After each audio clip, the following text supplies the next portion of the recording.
Hello everyone, today we're going to talk about choosing lenses. On the market at the moment, no matter which brand, Nikon, Canon, Sony, Pentax, Olympus, and other stuff like that, there are many choices. Big and small, thick and thin, black and white, and different numbers. Some will say 50 millimeters, some will say 24 to 70 millimeters, some will say f3.5 to 5.6, some will say f2.8. Now, what do these numbers mean? In this video, I'm not going to talk about what these numbers mean, because these are some facts that you can find on the internet. Instead, I'll give you some tips that how to choose a lens that will suit your needs. Now, you have got bored with your kit lens, the 18 to 55 or the 18 to 70, and you want something new, something exciting, something big, or something more expensive. Now, you want to buy a lens based on the following criteria. When you buy this lens, what do you want to do it for? Do you want this lens for portraiture work, landscape photography, wildlife photography, macro works, traveling, or a mixture of these? Now, for most people, flexibility is the key. And what do I mean by flexibility? That is meant by the focal length. That is the zoom, or how far or how close or how wide you can take your photo. There are two kinds of lenses on the market: zoom lenses or prime lenses. Now, zoom lenses does what it says for, it zooms. What does prime mean? A prime lens is a fixed focal length lens, and it doesn't zoom. The ring at the front of the lens only controls the focusing, not the zoom. Now, what are the pros and cons with both? Okay, a prime lens produces better image quality due to there are less glass elements in the lens itself, and the lens itself is made for its focal length, so it will excel in image quality. For a zoom lens, it's in general not as good as a prime, since there are more glass elements, but it's more flexible. But now, Nikon has made some history. The 24 to 70 f2.8 performs in some situations better than even some primes. Now, you can expect a great price to pay from that lens, and it takes months and months of time to save up for that lens, and not many people is ready or have decided to spend so much money into buying a lens. So, if you like zoom lenses, the 18 to 200 from Nikon and Canon is a good choice. 18 on the crop frame body is close to a 28mm on a full frame camera, and 200 is the same as a 300, so you can take some fairly wide shots and some close-in telephoto shots. That lens is not a particularly professional lens, and it's made for consumers. The second thing, f-stop, or called the aperture of the lens, or simply is referred to the speed of a lens. The speed of a lens, 100 kilometers per hour. Now, joking. What do I mean by speed of a lens? On the lens itself, you often see a number coded with 1, colon, and a number.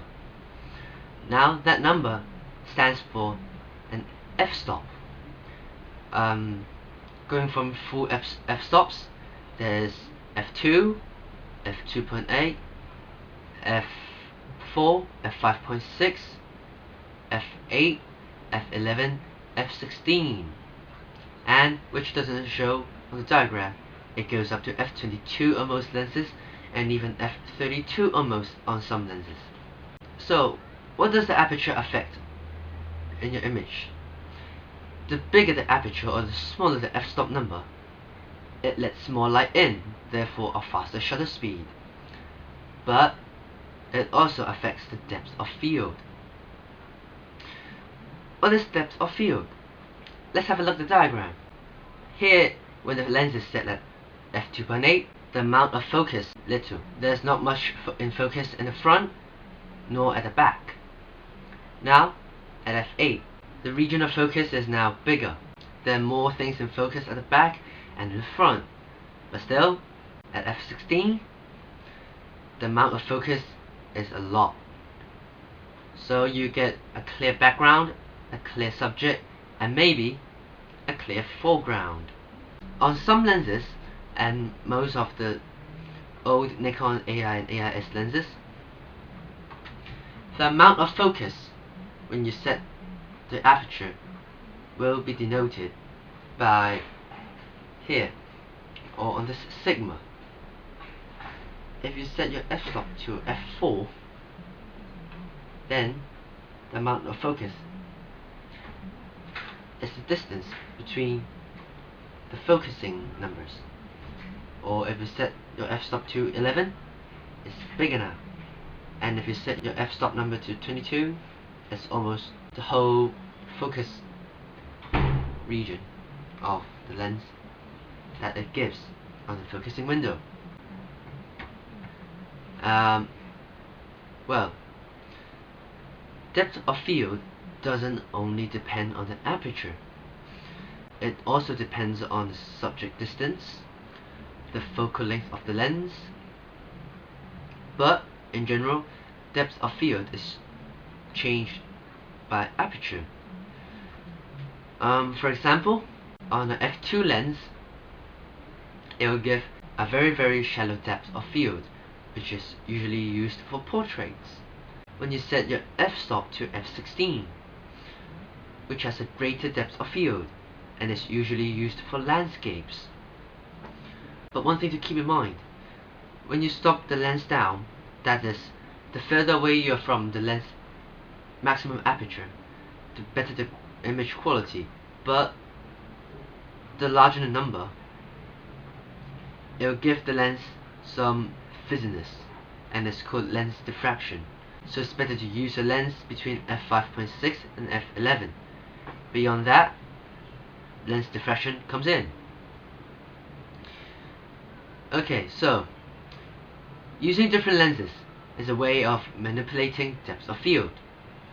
With a longer focal length, there's less depth of field, and with a shorter focal length, there's greater depth of field if you're using the same aperture. For example, here this Sigma 24 to 72.8 HSM lens. If I set the aperture setting on my camera to f2.8, and when I zoom in to 70mm, it gives very little depth of field. But when I zoom out to 24mm, it gives much greater depth of field. This concept may be difficult to understand, but you can try to experiment with even your kit lens. Try setting your camera to aperture priority, then the lens to f5.6. Zoom in your lens to 55 and take a portrait. Then stay where you are standing, zoom out to 80mm and take another portrait. Go to your computer and have a look. What's the difference? That's about it for this video.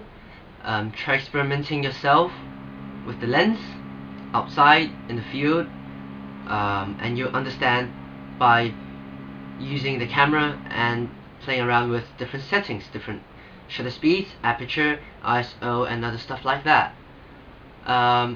Thank you, and I hope I've helped you choose a lens. Cheers. Bye.